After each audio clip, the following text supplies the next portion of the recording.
Before nilipoteza bahati ya kuwa mtoto wako kidogo, lakini umenipa nafasi, hujawahi kunipa kisogo. Ndo maana nikituliaga uwaga na kuwaza wewe, hukuniachaga mwenyewe.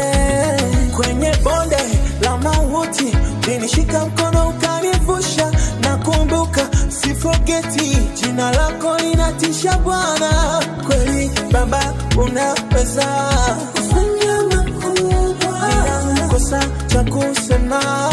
Bwana unaweza, yani iwe asubuhi jioni wanilinda, ninajaa sipungui nikiwa na wewe Baba. Mimi nitakufollow follow, hata wakisema mimi kolokolo, wewe kwangu unagaka solo. Kama sio leo utanipa tomorrow. Mimi nitakufollow follow, hata wakisema mimi kolokolo, wewe kwangu unagaka solo. Kama sio leo